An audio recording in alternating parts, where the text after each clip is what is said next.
Baiklah anak-anak, buka bukunya.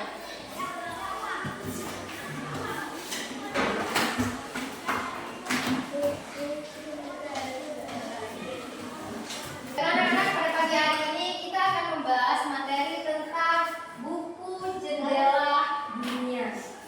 Yang pertama itu kita akan membahas mengenai majas. Majas itu ada 3. Yang pertama itu metafora, personifikasi, hiperbola, dan yang kedua itu kalimat langsung dan tidak langsung. Sini gua akan menjelaskan tentang majas.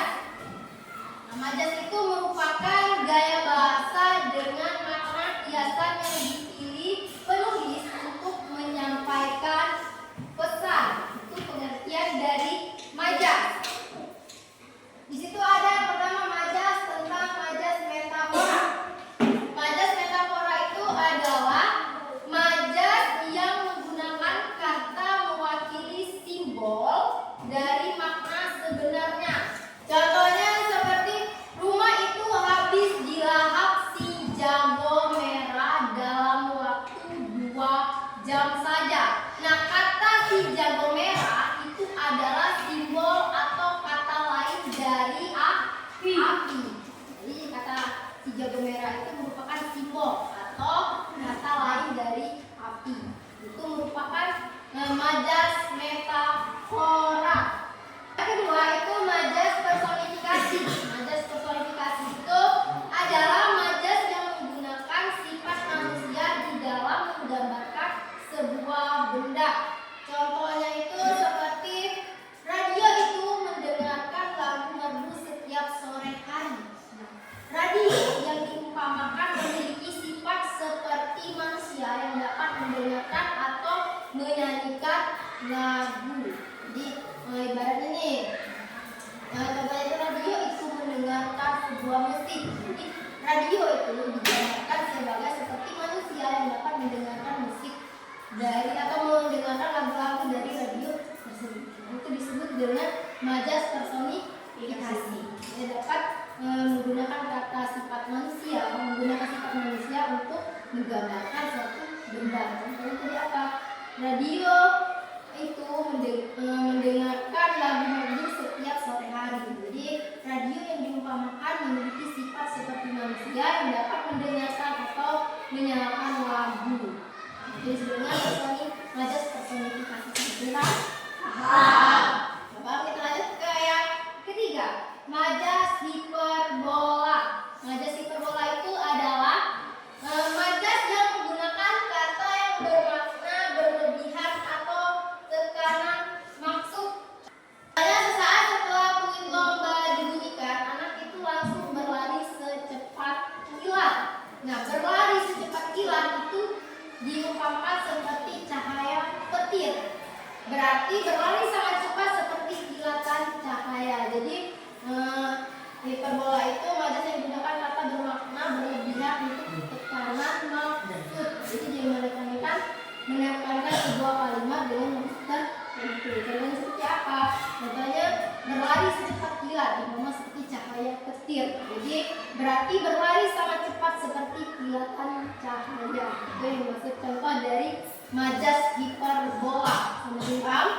Paham. Lalu kita lanjut ke materi yang kedua tentang kalimat langsung dan tidak langsung. Kalimat langsung itu adalah kalimat yang diucapkan langsung oleh pembicara pada orang yang dituju. Kalimat langsung dapat berupa berita, perintah, atau pertanyaan. Contohnya seperti jangan lama-lama, berulang mengingatkan kancil. Itu kata jangan lama-lama itu merupakan kalimat langsung berulang yang mengingatkan kancil. Itu disebut dengan kalimat langsung. Berulang mengingatkan kancil dengan kalimat jangan lama-lama. Berulang mengingatkan secara langsung kepada kancil. Itu disebut dengan kalimat langsung. Yang kedua itu tentang kalimat tidak langsung. Kalimat tidak langsung itu kalimat yang mengutarakan kembali isi perkataan pembicara dalam bentuk kalimat berita. Kalimat tidak langsung menyampaikan atau melaporkan ucapan yang pernah diucapkan seorang tanpa mengutip keseluruhan kalimat. Contohnya seperti berulang mengingatkan kancil agar tidak berlama-lama. Itu merupakan kalimat tidak langsung. Dia tidak, atau ibu berkata kepada Gibran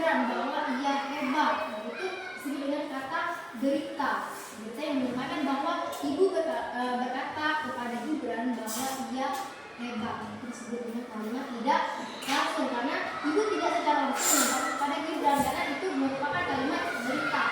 Isi perkataan pembicara dalam bentuk kalimat berita, dan menyampaikan berita nih bahwa ibu berkata kepada Gibran bahwa dia disebut dengan kalimat tidak langsung merupakan sebuah berita. Dan ini paham? Nah di sini ada kembali dari kalimat langsung ke kalimat tidak langsung. Terjadi pertama itu terjadi perubahan kata ganti. Contohnya seperti kata saya atau aku diubah menjadi kata dia atau ia. Kata kami diubah menjadi kata mereka. Kata kami diubah menjadi mereka. Yang kedua, tidak menggunakan tanda baca petik dua. Jadi kalimat langsung itu tidak menggunakan tanda petik dua. Tanda petik dua. Nih, kalau kalimat langsung dia tidak menggunakan tanda petik dua. Yang ketiga itu menggunakan kata penghubung, yakni bahwa, supaya, sebab, agar, untuk, dan tentang. Jadi kalimat langsung itu dia menggunakan kata hubung, kata penghubung seperti supaya, sebab, agar, untuk, dan tentang. Yang kedua, merubah kalimat tidak langsung ke kalimat langsung. Yang pertama itu terjadi perubahan kata ganti seperti dia atau ia menjadi saya atau aku. Yang kedua itu kata mereka diubah menjadi kami. Di sini ada menggunakan tanda baca petik. Jadi kalimat tidak langsung itu menggunakan tanda baca dua, tanda petik dua. Kalau kalimat langsung tadi tidak menggunakan tanda petik. Kalau kalimat tidak langsung itu menggunakan tanda baca petik dua. Yang ketiga kalimat